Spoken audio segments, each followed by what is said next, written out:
Alors aujourd'hui, je veux partager un message que le Seigneur a mis sur mon cœur depuis quelques jours et qui s'intitule, c'est un verset, « Les portes du séjour des morts ne prévaudront contre l'Église ». Le Seigneur Jésus-Christ a été très clair concernant notre ennemi, un ennemi invisible mais qui est bien efficace et ses actions, ses œuvres sont bien visibles. Il travaille et il œuvre contre l'Église, il œuvre contre les croyants afin de détruire leur foi. Cet ennemi invisible appelé le diable et Satan, le Seigneur Jésus a réglé son problème. Mais si nous ne faisons pas attention et si nous ne veillons pas, nous pouvons être parfois chamboulés, bousculés par ses œuvres et par ses actions. Alors dans Matthieu chapitre 16 au verset 18, on peut aller ensemble. Matthieu chapitre 16 verset 18. C'est donc le Seigneur Jésus qui se trouve avec les disciples et Pierre va recevoir cette révélation que Christ est le Fils du Dieu vivant. Et Jésus lui dit, « Et moi je te dis que tu es Pierre, et que sur cette pierre je bâtirai mon Église, et que les portes du séjour des morts ne prévaudront pas contre elle. Je te donnerai les clés du royaume des cieux, ce que tu lieras sur la terre sera lié dans les cieux, et ce que tu délieras sur la terre sera délié dans les cieux. » La bonne nouvelle, c'est que le séjour des morts, les portes du séjour des morts ne prévaudront pas contre toi. Mais le Seigneur t'a donné l'autorité appartenant à son royaume de lier sur la terre et de délier sur la terre afin d'empêcher les œuvres ténébreuses de te nuire et de nuire à ton prochain. Alors c'est à celui qui a reçu cette révélation de Christ, Fils de Dieu, que Jésus donne cette révélation et cette promesse que sur lui, il va bâtir son Église. Pierre, est bien sûr celui qui, le jour de la Pentecôte, va prêcher l'Évangile et là, l'Église va réellement naître. Elle était dans la chambre haute, mais elle devient l'Église de toutes les nations de la terre qui sont venues, les Juifs de toutes les nations de la terre qui sont venus pour adorer le Seigneur. Et donc, il prêche à toutes ces nations rassemblées ce jour-là à Jérusalem. Mais c'est aussi ce même Pierre qui va recevoir une révélation qui va l'étonner, le dépasser. Au début, il ne la comprendra pas. Cette nappe qui descend du ciel et le Seigneur lui dit « Lève-toi, tue et mange. Et ce que j'ai déclaré comme pur, ne le considère pas comme impur. » Et Pierre, à cause de cette vision, va se retrouver à prêcher l'évangile dans la maison de personnes rassemblées qui ne font pas partie du peuple juif.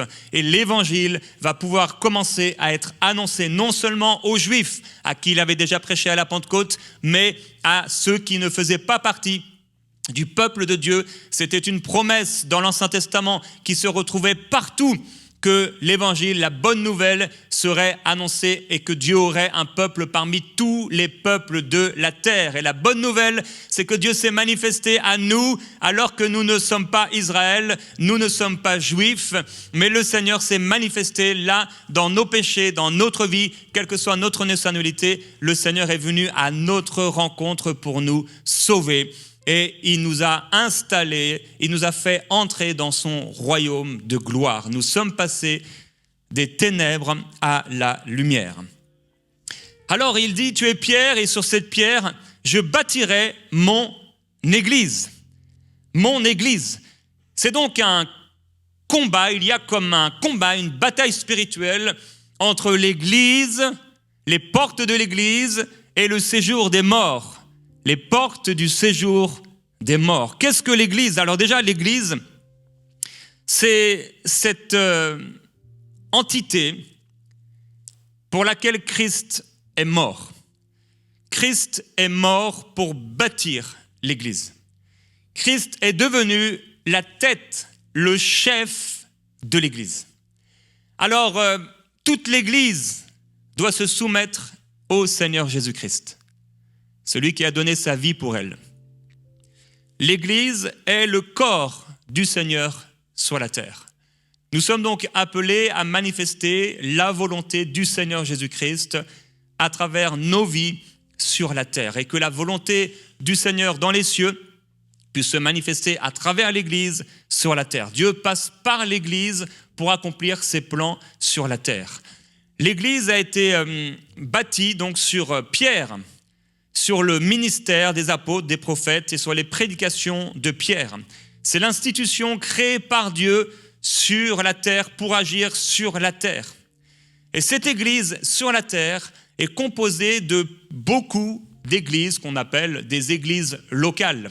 À l'époque, il pouvait avoir l'église de Corinthe, il pouvait avoir l'église d'Éphèse, il pouvait encore avoir l'église de Laodicée, toutes sortes d'églises, de Galatie, etc., de Macédoine, toutes sortes d'églises étaient là, qu'on peut appeler des églises locales. Ça veut dire que dans une localité, il y avait souvent une église locale et plusieurs églises, groupes locaux qui étaient là dans une ville et dans une région.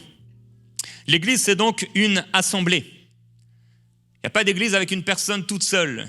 L'église, c'est une assemblée. C'est là où se retrouvent les croyants, donc ceux qui ont eu la révélation, comme Pierre, de Christ étant le Fils du Dieu vivant.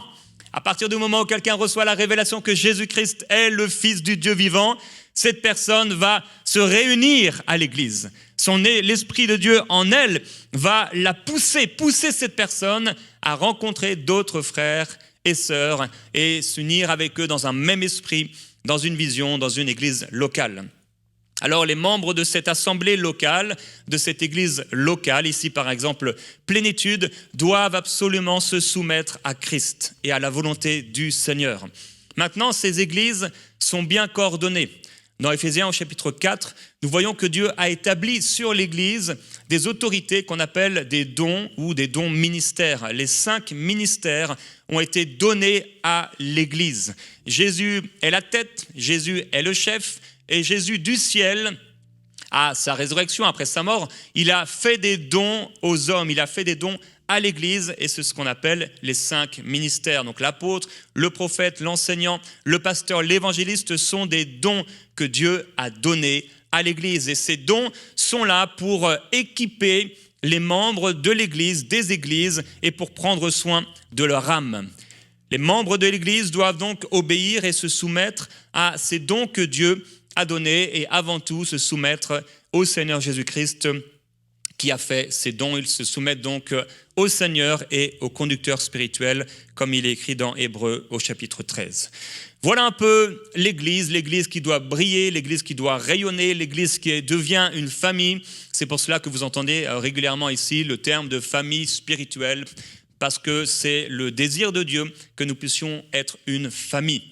Comme on l'a vu les 2 dernières semaines, ils disaient, quand ils ont été touchés par Dieu, leurs biens étaient mis en commun. Il n'y avait plus de question d'être propriétaire, mais chacun devenait gestionnaire et participant et généreux dans ce que Dieu mettait dans ses mains pour l'œuvre de Dieu, l'Église.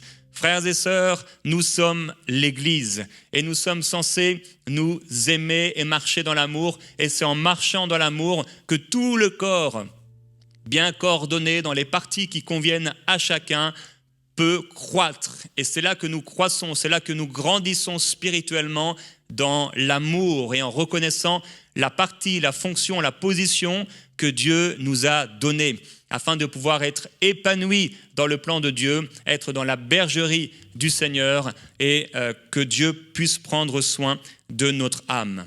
Ça, c'est l'Église.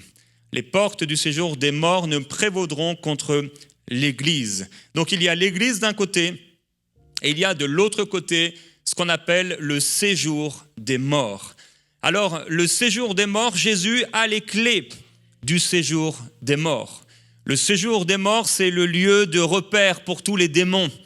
C'est de ce séjour des morts que sont envoyées toutes les flèches de l'ennemi, toutes les flèches enflammées de l'ennemi contre l'Église. Du séjour des morts sont envoyées des flèches contre l'Église. Et puisque nous sommes l'Église, il y a donc des flèches enflammées par l'ennemi qui sont envoyées contre les membres de l'Église, contre les croyants, contre les enfants de Dieu. des flèches enflammées, envoyées depuis le séjour des ténèbres, sont là pour réduire à rien votre foi, pour vous empêcher d'avancer, et ils sont là pour nous nuire d'une façon ou d'une autre. Mais la bonne nouvelle, c'est que Jésus a récupéré les clés du séjour des morts à Satan. Lorsqu'il a pu récupérer d'Adam et Ève l'autorité sur la terre, Jésus-Christ, en mourant sur la croix, en pardonnant nos péchés, en délivrant nos âmes de la mort et de la puissance du diable, a récupéré les clés du séjour des morts. Et il a reçu le nom au-dessus de tous les autres noms, et son nom et son sacrifice a dépouillé les autorités, les dominations, etc. par la croix. C'est une histoire d'autorité. Quelle autorité va gagner ? Est-ce que l'Église va gagner ou est-ce que le séjour des morts va gagner ? Jésus s'est occupé du séjour des morts et il a retiré à Satan les clés du séjour des morts. Le séjour des morts, c'est ce lieu où nous ne voulons pas aller. Nous ne voulons pas aller dans le séjour des morts. Nous ne voulons pas aller dans ce lieu qu'on peut appeler aussi l'enfer, le Hadès. Et nous ne voulons rien qui vienne du séjour des morts. Si tu appartiens au Seigneur Jésus-Christ, tu ne veux rien qui vienne du séjour des morts, n'est-ce pas ? Est-ce que quelqu'un veut quelque chose qui vienne du séjour des morts dans sa vie ? Non. C'est pourquoi nous marchons dans la sainteté. C'est pourquoi nous nous soumettons à Dieu. C'est pourquoi nous lui obéissons. Et c'est pourquoi nous le suivons. Nous suivons ses traces, nous suivons ses pas. Et nous sommes le troupeau de Dieu. Comme le Seigneur Jésus l'a dit, je le rappelais dernièrement, le Père a trouvé bon de te donner le royaume, toi le petit troupeau de Dieu. Nous sommes le troupeau de Dieu, nous sommes ses brebis et il nous a placés dans un pâturage, un vert pâturage. Mon frère, ma sœur, la volonté du Seigneur, c'est que tu puisses rester dans ce vert pâturage. Dieu va prendre soin de toi. C'est là où ton âme est en paix. C'est là où tu trouves le calme, dans la maison de Dieu. C'est là que Dieu envoie sa bénédiction pour toi. En dehors de l'église locale, les traits enflammés du malin t'atteindront facilement. Mais au sein de l'église locale, au sein de ta maison, et il faut que tu puisses reconnaître la maison que Dieu t'a donnée. Là, tu seras en sécurité et là, tu seras protégé, toi, le troupeau du Seigneur. Jésus dit, je suis le premier et le dernier, je suis le vivant. J'étais mort, mais voici, je suis vivant au siècle des siècles. Je tiens les clés de la mort et du séjour des morts. Apocalypse chapitre 1. Alors si Jésus a les clés de la mort et du séjour des morts, le chrétien n'a plus à avoir peur de la mort. Car pour lui, la mort, c'est la vie. Mon frère, ma sœur, si un jour vous êtes encore là et que vous entendez parler de la mort de Jérémie Sondril, eh bien j'aimerais vous dire qu'à ce moment-là, Jérémie Sondril ne sera pas mort, il sera bien vivant. Et plus vivant que jamais. Et le jour où tu mourras, si tu appartiens au Seigneur Jésus-Christ, tu seras plus vivant que jamais. Et le Seigneur vivra, habitera dans ton cœur. Et tu connaîtras le Seigneur comme il t'a connu. Quelle grâce extraordinaire. Alors, l'enfant de Dieu n'a plus peur de la mort. Et l'enfant de Dieu n'a plus peur non plus de tout ce qui vient du séjour des morts. Ne te laisse pas tromper par l'ennemi, par la peur. Ne te laisse pas trompé par l'ennemi qui veut t'amener dans le domaine des sens, là où tu sens les choses, où tu ressens les choses, mais que tu puisses être un homme et une femme de foi bâtis sur Christ, les yeux sur Christ et pas sur Goliath qui dit « Trouvez-moi un homme ». Non, tu ne feras pas, tu n'es pas assez grand, tu n'es pas assez musclé, tu ne feras pas l'affaire devant Goliath. Et c'est pourquoi David a dit « Je ne viens pas en mon propre nom, mais je viens au nom de l'Éternel des armées que tu as défié ». Alors, devant le diable, nous ne venons pas avec notre force, avec le volume de notre voix ou avec la force de nos muscles. Nous venons simplement revêtus par le Seigneur Jésus-Christ. Le nom du Seigneur Jésus invoqué sur nous, le nom du Seigneur Jésus-Christ qui a été donné aux hommes. Il n'y a pas d'autre nom qui a été donné aux hommes par lequel nous puissions être sauvés. Et j'aimerais dire à quelqu'un aujourd'hui qui n'est pas encore sauvé, qu'il n'y a pas un seul autre nom qui a été donné parmi les hommes que celui de Jésus-Christ. Jésus-Christ est le sauveur du monde. Jésus-Christ est ton sauveur, mon ami. Et aujourd'hui, il veut faire une œuvre de rédemption dans ton cœur et libérer ton âme de la mort et du séjour des morts qui s'est installé dans ton âme pour te nuire, pour te faire du mal. Mais Jésus dit, moi je suis le bon berger. Je donne ma vie pour mes brebis. Le Seigneur Jésus t'aime et il veut t'amener, te prendre, te retirer de la boue du péché, te retirer de l'esclavage et de la domination satanique et t'amener dans son troupeau, t'amener dans la paix, t'amener dans son amour et remplir ton âme d'une paix nouvelle, remplir ton âme d'une pureté nouvelle que tu n'as jamais connue et remplir ton âme d'une joie profonde, la joie de connaître Jésus, la joie d'être en paix avec Dieu, la joie d'avoir son nom inscrit dans le livre de vie. Ce livre de vie, lorsque ton nom est inscrit dans ce livre de vie, eh bien, c'est une attestation que tu lui appartiens et que si tu meurs aujourd'hui, tu seras avec lui pour l'éternité. Mon frère, ma sœur, quelle grâce d'avoir la vie éternelle. C'est extraordinaire. Nous avons la vie éternelle. Quelle grâce, mon frère, ma sœur, d'avoir la vie éternelle. Alors maintenant, le diable nous a réclamé, comme il a réclamé Pierre, il a réclamé l'Église pour la cribler, comme on crible, comme on bat le froment. Eh bien, de la même manière, le diable essaie de te battre, il essaie de battre l'Église, il essaie de frapper fort contre l'Église en envoyant ses traits enflammés, ses flèches enflammées du séjour des morts et il essaie d'atteindre l'Église, il essaie d'atteindre quelqu'un dans l'Église. Mais le livre des Hébreux, aux Hébreux nous dit que par la mort du Seigneur, Jésus a pu rendre impuissant celui qui détenait le pouvoir de la mort, c'est-à-dire le diable Satan. Et il a libéré tous ceux qui étaient toute leur vie sous la crainte de la mort, esclaves et dominés par le diable. Par sa mort, le Seigneur Jésus-Christ t'a libéré de la domination satanique. Par sa mort, par sa résurrection, le Seigneur t'a donné la vie éternelle. Le diable n'aura pas de pouvoir sur toi, car le Seigneur Jésus-Christ t'a donné l'autorité.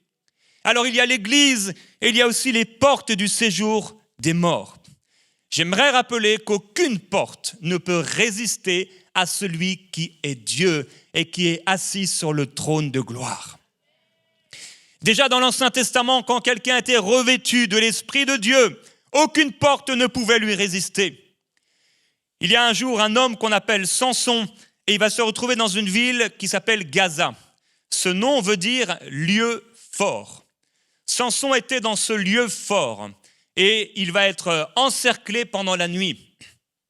Mais pendant la nuit, avec l'Esprit de Dieu et la puissance de Dieu sur lui, le voici qui va sortir de la maison et qui va prendre les battants de la porte de la ville. C'était des énormes portes très lourdes. Il va prendre les deux poteaux, il va arracher la barre, il va les mettre sur ses épaules et il va les amener sur le sommet de la montagne. J'aimerais te dire qu'avec la puissance du Seigneur sur ta vie, l'autorité que Dieu t'a donnée, aucune porte ne peut te résister. Les portes du séjour des morts ne prévaudront pas contre toi. Quiconque met sa foi en Dieu peut sortir du séjour des morts et quiconque met sa foi en Dieu peut se détacher des liens du séjour des morts. Nous avons été libérés, tu as été délivré et si tu appartiens au Seigneur Jésus-Christ, tu dois refuser tout lien du séjour des morts, tout ce qui te rattache à ton ancienne vie. Tu dois rejeter tout cela pour pouvoir courir ta course dans la paix, dans la glorieuse liberté, promesse pour les enfants de Dieu. Est-ce que tu es libre, mon frère, ma sœur? Je prie que la glorieuse liberté soit ton partage, une liberté totale, afin que les portes du séjour des morts n'aient aucun accès dans ta vie. Quelle joie d'être libre, quelle grâce d'être libre. C'est extraordinaire la liberté glorieuse que nous avons en Jésus-Christ. Les portes du séjour des morts, aucune porte ne peut résister au Seigneur Jésus-Christ. Après sa résurrection, par 2 fois, les disciples sont cachés dans une maison. Une fois, ils sont 10, une fois, ils sont 11. Thomas avait encore plus peur que les autres. Et la première fois, il ne sera pas là. Et Jésus se présente au milieu d'eux pendant que les portes de la maison sont fermées. Il n'y a aucune porte qui résiste au Seigneur Jésus-Christ.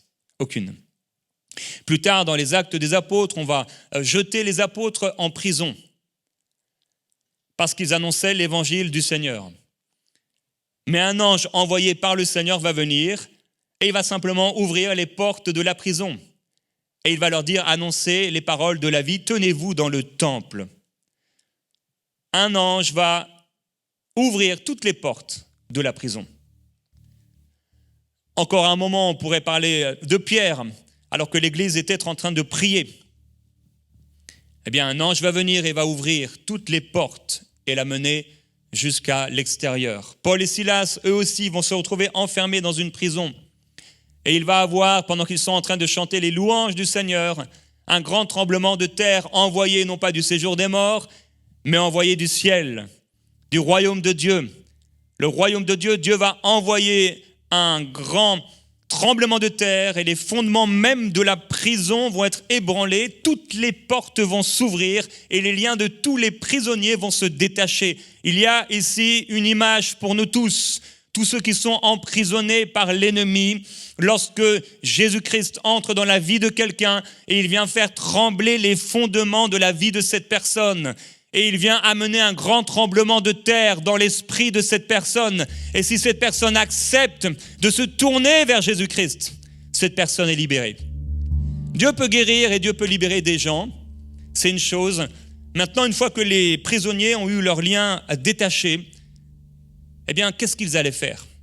Est-ce qu'ils allaient continuer à vivre leur vie de péché? Ou est-ce qu'ils allaient se tourner vers le Seigneur Jésus? Le geôlier, ce jour-là, en voyant ce qui s'est passé, va vouloir se tuer. Vers qui tu vas quand le Seigneur Jésus te guérit? Il y a tant de gens sur la terre qui ont été guéris, touchés par le Seigneur Jésus. Combien de chrétiens ont pu prier pour d'autres personnes qui ne connaissaient pas encore le Seigneur Jésus et ces personnes être guéries, être délivrées, recevoir la paix de Dieu, recevoir un exaucement, recevoir quelque chose de la part du Seigneur. Mais maintenant, quand cette personne est délivrée, vers qui va-t-elle? Cette personne doit prendre la résolution de se tourner vers le Seigneur Jésus-Christ. Aucune porte ne peut résister à notre Dieu. Aucune porte de l'enfer, aucune porte du séjour des morts ne peut prévaloir contre l'Église. Parce que le Seigneur Jésus-Christ est la tête et le chef de l'Église.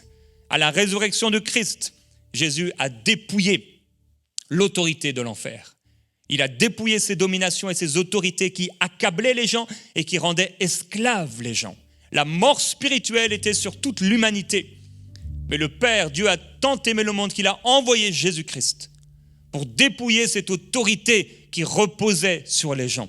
Et aujourd'hui, tous ceux qui mettent leur foi, leur confiance en Jésus-Christ reçoivent en lui, en son sacrifice, le pardon de leurs péchés. C'est la puissance de Dieu. C'est la puissance de Dieu qui s'est déployée en Jésus-Christ, le ressuscitant d'entre les morts. C'est cette même puissance qui a fait en sorte que Jésus s'assoie à la droite de Dieu dans les lieux célestes, au-dessus de toutes ses dominations, autorité, puissance, souveraineté, au-dessus de tout nom. Et le Père a tout mis sous ses pieds, sous les pieds de Jésus-Christ.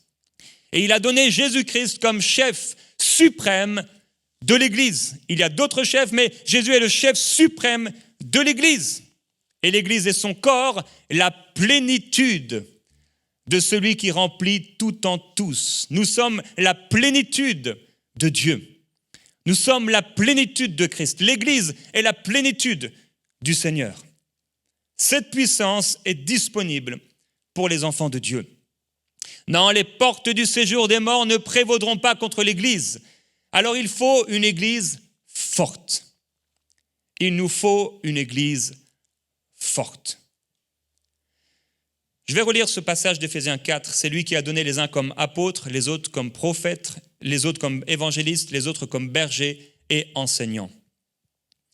Il l'a fait pour former les saints aux tâches du service, en vue de l'édification, donc de la construction du corps de Christ, jusqu'à ce que tous nous parvenions à l'unité de la foi et de la connaissance du Fils de Dieu, c'est-à-dire Jésus, à la maturité de l'adulte. Quand quelqu'un rencontre le Seigneur Jésus-Christ, il est comme un bébé spirituel. Cette personne a besoin de grandir, a besoin de se planter dans la maison de Dieu, de se planter dans l'Église, de recevoir les instructions du bon berger et de grandir. Nous avons besoin d'une famille spirituelle.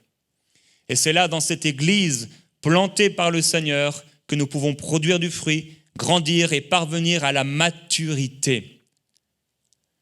Tu es peut-être à un niveau aujourd'hui, mais le Seigneur veut t'amener plus loin, à la maturité de l'adulte en Christ, à la mesure de la stature parfaite de Christ. Et il nous dit que ainsi, donc par l'œuvre des 5 ministères, ainsi, nous ne serons plus de petits enfants. C'est bien, il n'y a aucun problème d'être un petit enfant. Maintenant, c'est un problème lorsque tu restes un petit enfant et que tu es censé devenir un adolescent, un jeune homme, un jeune adulte, un adulte. Ainsi, nous ne serons plus des petits enfants ballottés. Les petits enfants sont ballottés. Ce sont des personnes qui régulièrement sont dans le doute. Ce sont des personnes qui, parce que leur foi n'est pas encore très forte, ils sont ballottés. Si ces personnes font le mauvais choix de s'éloigner de l'église locale, non seulement ils vont être ballottés, mais ils vont être emportés. L'église locale, le troupeau de Dieu, est là pour notre protection, afin que nous ne soyons pas ballottés. Les 5 ministères ont été donnés par le Seigneur Jésus, afin que nous ne soyons pas ballottés. Par la grâce du Seigneur, nous trouvons ici dans l'église ces ministères qui sont là, afin que nous ne soyons pas ballottés. Donc amenés au gré de la volonté du diable ici et là. Dieu ne veut pas que tu sois ballotté constamment dans le doute, constamment dans la peur d'un démon, la peur du diable, constamment en train de t'interroger sur des fondements. Non, ces fondements, tu dois les acquérir. Les fondements de la foi, les doctrines de base dont Hébreux nous parle, ce sont des fondements importants pour nous, afin que nous ne soyons pas ballottés et emportés par tout vent de doctrine. Comment le diable va agir pour qu'il puisse éloigner quelqu'un du troupeau? Il va l'amener à croire une fausse doctrine. C'est l'une des façons une de ses manœuvres avec laquelle il va agir. L'une de ses manœuvres, c'est de faire croire à quelqu'un un mensonge. On y reviendra. Par la ruse des hommes et leur habileté dans les manœuvres d'égarement. Mais en disant la vérité dans l'amour, nous grandirons. Tout cela, c'est dans Éphésiens chapitre 4. Et je suis au verset 15 ici. Mais en disant la vérité avec l'amour, dans l'amour, nous grandirons à tout point de vue vers celui qui est la tête, Christ. En nous disant la vérité les uns et les autres. En recevant aussi la vérité des ministères que Dieu a donnés à l'Église, nous allons grandir. J'ai remarqué que les personnes qui ne veulent pas recevoir l'instruction des bergers que Dieu a donnés à l'Église ont souvent, rapidement, des problèmes. En réalité, souvent, la rébellion ou la résistance de leur cœur devant l'instruction est déjà en soi un problème. On doit avoir des cœurs malléables et doux pour recevoir l'instruction du bon berger. Et nous devons aussi croire que Dieu a établi des dons dans l'Église. Si vous êtes dans une église, vous avez besoin de faire confiance dans les ministères installés dans l'église, pour votre bien. Je me souviens lorsque on a déménagé en région parisienne, c'était en 2005, et j'avais été tellement attaché à mon ancienne église locale, j'avais grandi dans cette église, j'y avais passé plus de 10 ans. Et pendant 1 an, au bout de 1 an, je me souviens qu'un jour le Seigneur m'a montré qu'en fait, mon cœur était encore attaché à mon ancienne église. Alors, j'étais à la fois dans l'église, mais j'étais à la fois attaché à mon ancienne église. Et quelque part, ça devenait un problème, parce qu'on a une maison spirituelle. Et il vous faut reconnaître la maison que Dieu vous a donnée. L'église Plénitude grandit, nous grandissons, et donc il y a des personnes, vous êtes là depuis peu de temps, depuis plusieurs semaines, depuis plusieurs mois. Il est important de reconnaître la maison où Dieu vous a établi. Est-ce que Dieu vous a établi dans cette maison? Si cette maison est votre maison, faites confiance en ses leaders. Le Seigneur ne vous donnera pas un scorpion si vous lui demandez du pain. Il vous établit dans une bonne maison où vous allez pouvoir grandir et ensemble, en nous disant la vérité dans l'amour, on va grandir vers la tête, le Seigneur. C'est de lui que le corps tout entier, bien coordonné et solidement uni, grâce aux articulations dont il est muni, tire sa croissance. en fonction de l'activité qui convient à chacune de ses parties. On a des appels différents dans l'Église même. Dans une même Église, il y a des appels particuliers. Quelqu'un peut avoir à cœur les pauvres, quelqu'un peut avoir dans la même Église à cœur les riches. Est-ce qu'ils sont contraires l'un et l'autre? Non. Ce sont des dons, ce sont des appels que Dieu leur a donnés. Est-ce que les pauvres ont besoin d'être sauvés? Oui. Est-ce que les riches ont besoin d'être sauvés? Oui. Il est plus difficile à un riche d'entrer dans le royaume de Dieu qu'à un chameau d'entrer par le trou d'une aiguille. Alors, ils ont besoin aussi d'être sauvés. Donc, frères et sœurs, il est important de pouvoir nous respecter les uns et les autres dans l'appel. Chacun a reçu de la part de Dieu des dons, des grâces particulières. Peut-être tu peux être un peu fâché quand tu entends quelqu'un prier pour les membres de l'Église. Parce que toi, tu veux prier pour les perdus. Laisse le frère prier pour les membres de l'Église et prie pour les perdus. L'Esprit du Seigneur, le même Esprit du Seigneur qui t'a poussé à prier pour les perdus, c'est le même Esprit de Dieu qui l'a poussé à prier pour l'Église, qui l'a poussé à prier pour la petite mamie peut-être, ou pour l'enfant qui s'est éloigné du Seigneur. Tout cela dans l'amour, frères et sœurs, en reconnaissant que c'est le Seigneur qui est notre Seigneur. En nous disant les uns et les autres à l'amour, qu'est-ce qu'on va faire? On va grandir. Il est donc important de se dire la vérité. S'il y a quelque chose que vous ne comprenez pas, posez des questions.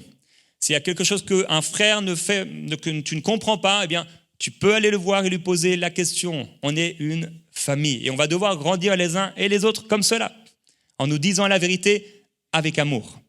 Pas dire la vérité seulement parce qu'on peut blesser par la vérité, on peut aussi blesser par l'amour, parce que Jésus a pu blesser des gens et pourtant il était dans l'amour. Alors il y a la réaction de celui qui reçoit l'instruction ou la correction, et il y a l'amour fondement de celui qui va donner la correction. Donc les uns et les autres, frères et sœurs, nous ne serons pas toujours d'accord, comme je l'ai exprimé il y a plusieurs mois.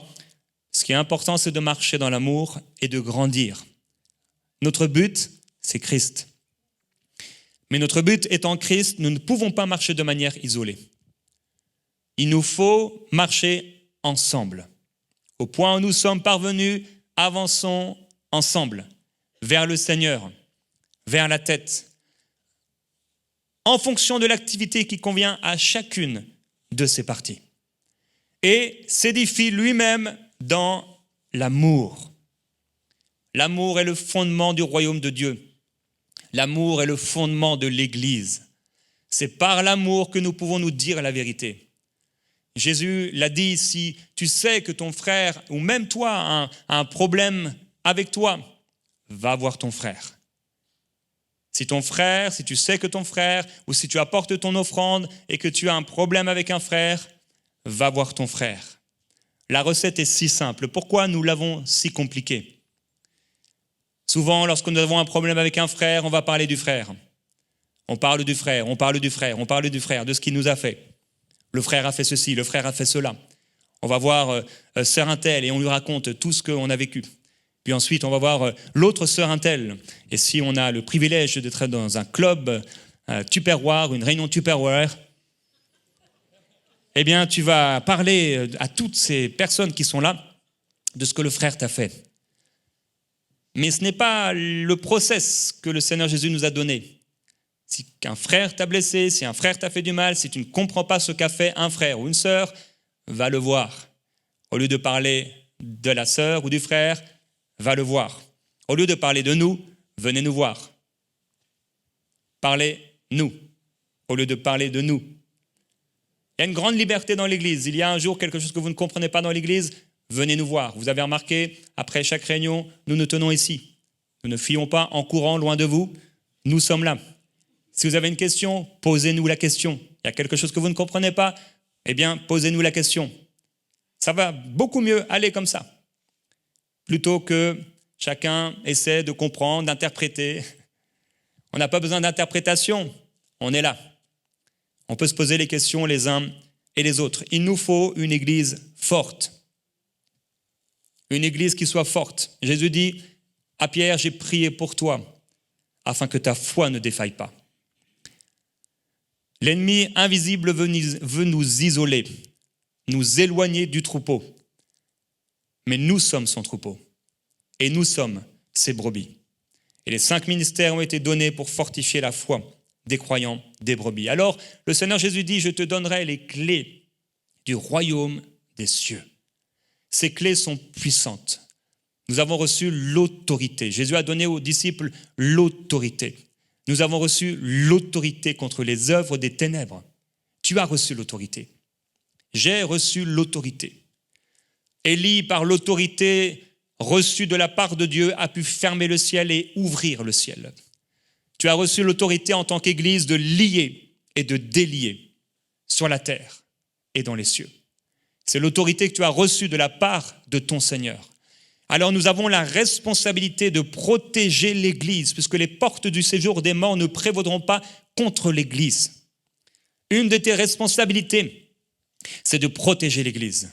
La responsabilité des ministères est de protéger l'Église, de protéger les brebis et d'empêcher au loup, à l'ennemi, d'entrer sous quelque forme que ce soit.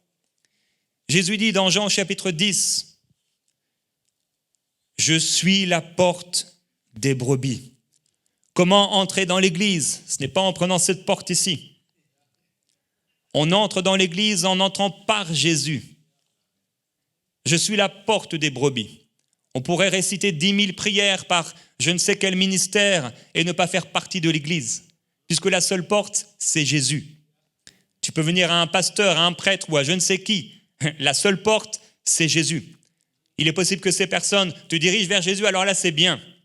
Mais la porte restera Jésus-Christ. Et c'est le seul qui te permettra d'entrer dans la vie éternelle. Il dit, je suis la porte des brebis. Tous ceux qui sont venus avant moi sont des voleurs et des brigands. Mais les brebis ne les ont pas écoutés. C'est moi qui suis la porte, il dit. Si quelqu'un entre par moi, il sera sauvé. Il entrera et il sortira. Parce qu'on ne reste pas là simplement à attendre. Mais ensuite, il nous fait sortir et il dit, et il trouvera de quoi se nourrir ou encore de verts pâturages. Donc on entre dans le Seigneur, mais Jésus est une porte. Et ensuite, il nous place dans son royaume, lui étant la porte, le chef, la tête de l'Église, et il nous place dans une maison spirituelle, dans de verts pâturages. Il dit, le voleur ne vient que pour voler, égorger et détruire. Moi, je suis venu afin que les brebis aient la vie et qu'elle l'ait en abondance. Je suis le bon berger. Le bon berger donne sa vie pour ses brebis. Mais il dit, le mercenaire, lui, quant à lui, il n'est pas le berger des brebis. Et les brebis ne lui appartiennent pas. Lorsqu'il voit venir le loup, il abandonne les brebis et il prend la fuite. Alors le loup s'en empare et les disperse. Le simple salarié ou le mercenaire s'enfuit car il travaille pour de l'argent et il ne se soucie pas des brebis. Mon frère, ma sœur, si nous te voyons, alors que nous savons que tu fais partie de cette famille spirituelle et nous te voyons t'éloigner de l'Église, par amour pour le Seigneur, nous allons t'appeler, nous allons te contacter, nous allons demander à quelqu'un de t'appeler, de t'écrire, parce que tu es la brebis du Seigneur, parce que tu as de la valeur aux yeux du Seigneur.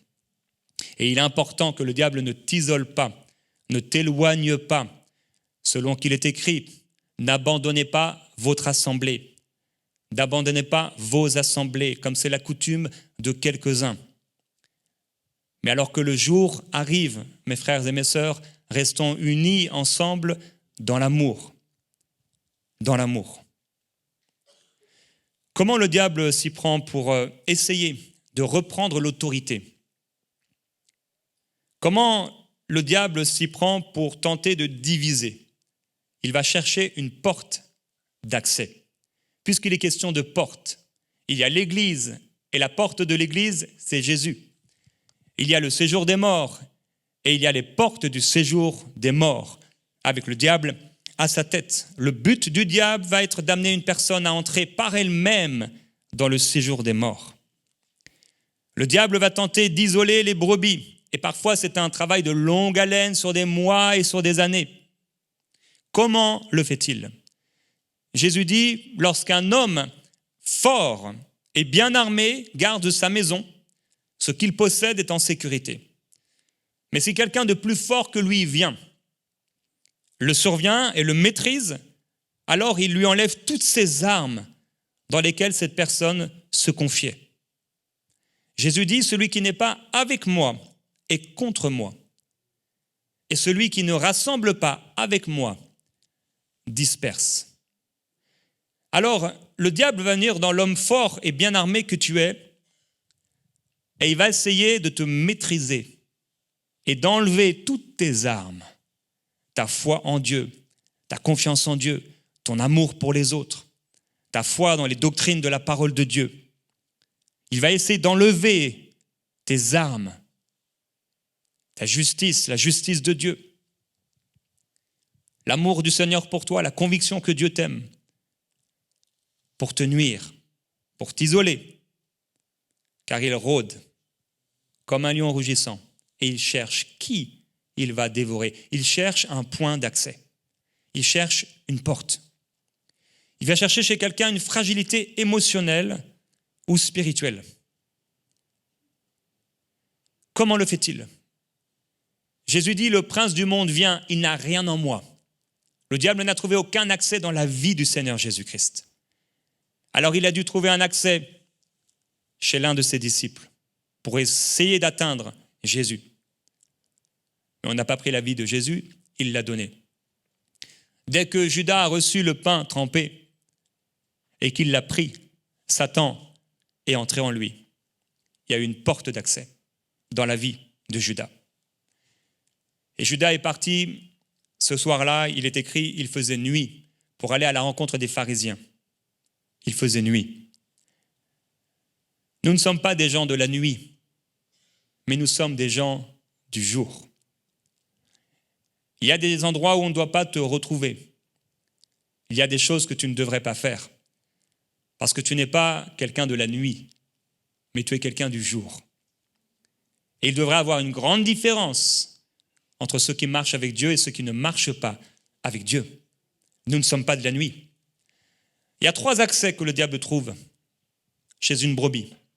Pour l'isoler, la nuire, la détourner de l'Église et si possible la détruire et détruire sa foi afin qu'elle entre dans le séjour des morts. L'un des points d'accès, c'est le péché. Jean va dire quiconque commet le péché est du diable. Quelqu'un qui non seulement va commettre le péché, mais va vivre d'une façon régulière dans le péché, va ouvrir un accès à Satan. Mais Jean dit, vous, jeunes gens, je vous écris parce que vous avez vaincu le malin. Dieu nous a donné, même aux jeunes gens, la puissance contre Satan. Maintenant, il ne faut pas draguer Satan. Et il ne faut pas tenter le diable. Et il ne faut pas s'approcher du séjour des morts et de tout ce qui peut ressembler au séjour des morts. Celui qui est en nous est plus grand que celui qui vit dans le monde. Il y a des portes d'accès. Et l'une des portes d'accès, c'est le péché. Alors le diable va tenter de chercher, c'est qui qu'il va pouvoir détruire. Il rôde comme un lion rugissant, cherchant qui il va détruire. Alors il cherche parmi le troupeau la brebis fragile. Il va chercher les brebis fragiles. Les brebis qui ont une fragilité émotionnelle ou, comme je l'ai dit, une fragilité spirituelle. Il va chercher quelqu'un qui a une fragilité émotionnelle. Si quelqu'un est blessé, si quelqu'un est meurtri, c'est une brebis que le diable va essayer de détruire. Il va essayer de l'isoler. Quand une brebis a la patte cassée et que le troupeau continue d'avancer, mais elle a la patte cassée, elle est isolée. Le diable va rôder et essayer de la manger, de la détruire. Donc il vient pour détruire, il va chercher ceux qui ont une faille spirituelle. Donc il est possible que quelqu'un ait une faille spirituelle. Spirituellement, il y a quelque chose qui ne va pas. Cette personne peut par exemple croire une fausse doctrine. C'est un point d'accès. Le diable va essayer de détruire cette personne. Si cette personne a de l'amertume dans son cœur, c'est un point d'accès. Si elle commence à avoir de la haine contre un frère, c'est un grand point d'accès, c'est une grande porte à l'ennemi. Combien de personnes ont eu un problème avec un frère, avec quelqu'un, et blessés, on ne les voit plus à l'église, et on en voit plusieurs malheureusement s'éloignant de la foi, se détournant même du Seigneur Jésus-Christ, et entrant terriblement dans le séjour des morts. Faites attention avec qui vous vous tenez. Les mauvaises relations, c'est dangereux. Une deuxième porte d'accès, ça passe justement par les blessures fraternelles ou les blessures amoureuses, les blessures relationnelles. Judas a été l'accès, la porte d'accès pour essayer de créer la division dans le ministère de Jésus. Notre bouche est également un accès. La Bible nous encourage à ne pas faire sortir de notre bouche l'eau salée, amère et l'eau douce. Notre bouche est un accès. Les portes du séjour des morts ne prévaudront contre l'Église, mais si cette Église ouvre la bouche et qu'elle a le langage du séjour des morts, elle donne un accès. C'est un aimant au diable. Si quelqu'un ici commence à invoquer Satan et que cette personne appartient pourtant au Seigneur Jésus-Christ, mais cette personne invoque et accueille Satan, que va-t-il se passer? Elle est en train d'ouvrir, bien sûr, un accès et une porte grande à l'œuvre de l'ennemi. Notre bouche, il faut faire attention à ce qui sort de notre bouche. L'apôtre Jacques dira « Ne vous plaignez pas les uns des autres, frères et sœurs, afin de ne pas être jugés. Voici que le juge se tient à la porte. » Jean dit encore « Quiconque a de la haine pour son frère est un meurtrier. Et vous savez qu'aucun meurtrier n'a la vie éternelle demeurant en lui. » Il faut qu'on veille à nos cœurs, que nos cœurs soient gardés, afin qu'il n'y ait aucun accès qui soit donné à Satan. Troisième accès, porte d'accès, que le diable peut trouver dans la vie de quelqu'un, c'est le mensonge ou l'incompréhension. Comment le diable a trouvé une porte d'accès chez Ève? Il lui a dit un gros mensonge. Si tu manges de ce fruit, Dieu a-t-il réellement dit? Vous serez comme des dieux. Vous serez comme Dieu. Un gros mensonge. Beaucoup de personnes s'éloignent du troupeau de Dieu à cause d'un mensonge, un seul mensonge. Ce mensonge devient tellement grand dans leur vie qu'ils s'éloignent de la maison de Dieu. Un seul mensonge. Il y a parfois un mensonge que les gens croient. Ce mensonge devient tellement, ils sont omnibulés par ce mensonge. C'est une montagne dans leur vie. Un seul mensonge. Vous savez, le mensonge peut être très proche de la vérité. Très proche. Il suffit d'un mot pour aller de la vérité à un mensonge. Jésus-Christ est le Fils de Dieu, vérité. Jésus-Christ n'est pas le Fils de Dieu, mensonge. Très proche. Le diable peut prendre les Écritures comme il l'a fait avec Jésus dans le désert. Il a même cité les Écritures. C'est un mensonge. Un mensonge peut faire tomber quelqu'un très loin de la foi. Un mensonge.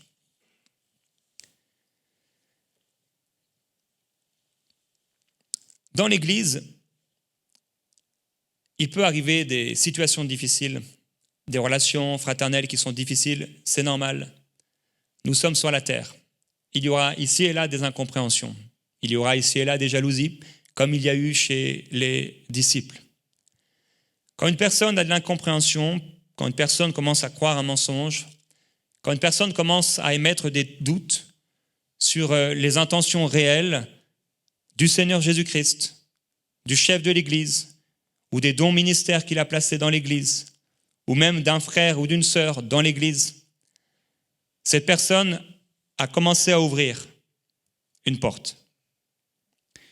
C'est la première étape. J'en parle dans mon premier livre, Walk in Love.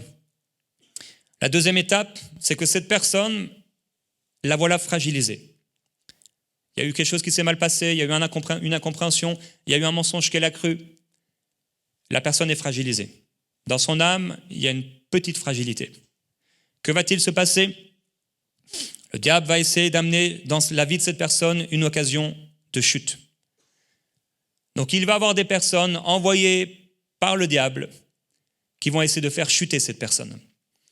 Quand Judas commençait à être jaloux des autres disciples, Pierre, Jacques et Jean, etc., il a commencé à penser des choses fausses sur Jésus. Le diable rôdait autour de lui, puisqu'il a trouvé en lui une brebis faible et fragilisée. Il avait la cupidité dans son cœur, un problème avec l'argent, c'était une faille aussi, le péché. Qu'est-ce qu'il a fait? C'est qu'il a commencé à amener le diable des pharisiens, des gens, dans la vie du ministère de Jésus. Ces pharisiens ont commencé à dire des choses, mais qui résonnaient avec le cœur de Judas. Ils ont commencé à émettre des doutes sur Jésus-Christ, commencé à émettre des doutes sur son intégrité. Comment Jésus peut-il laisser faire de telles choses le jour du sabbat? Ils ont rappelé la loi, etc., faisant douter l'intégrité du Seigneur Jésus-Christ. Des occasions de chute. Ah tiens, ce que je pense, quelqu'un d'autre le pense. Donc, c'est vrai.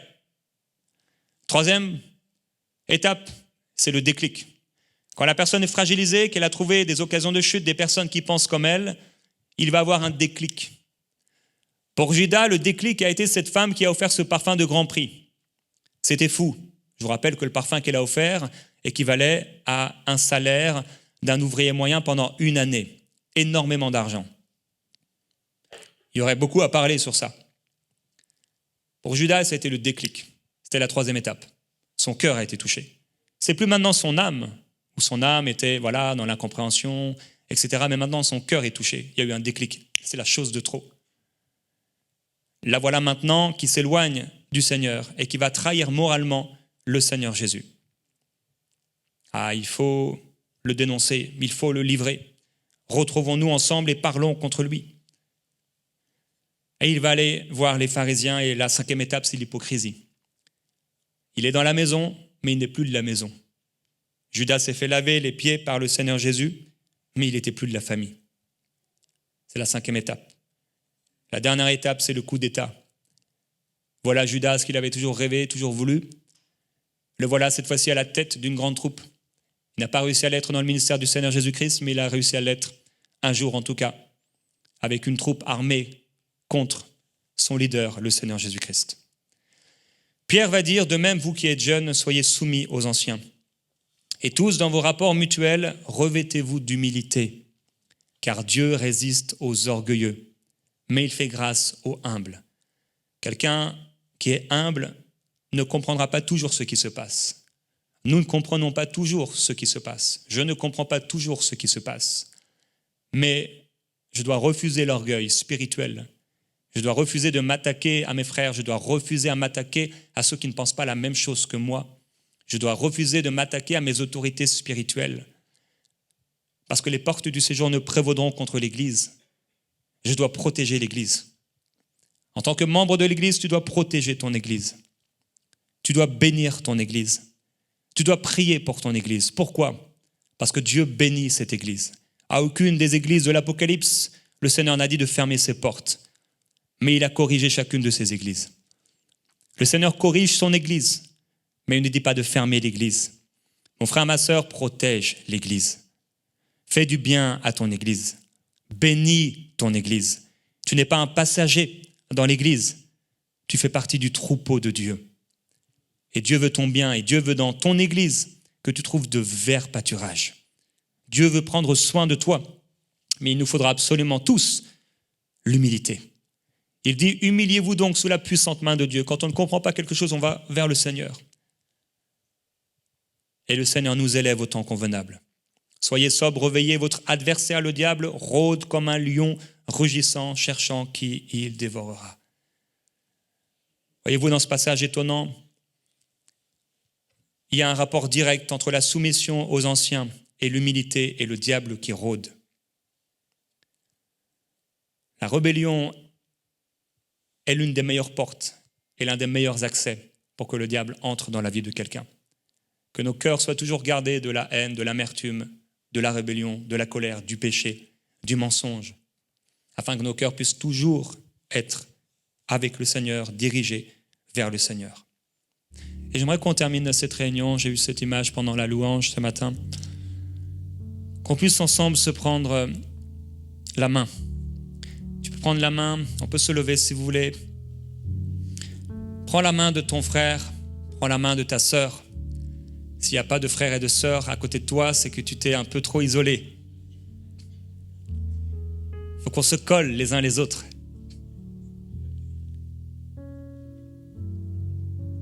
Dieu veut faire de belles choses à travers cette Église.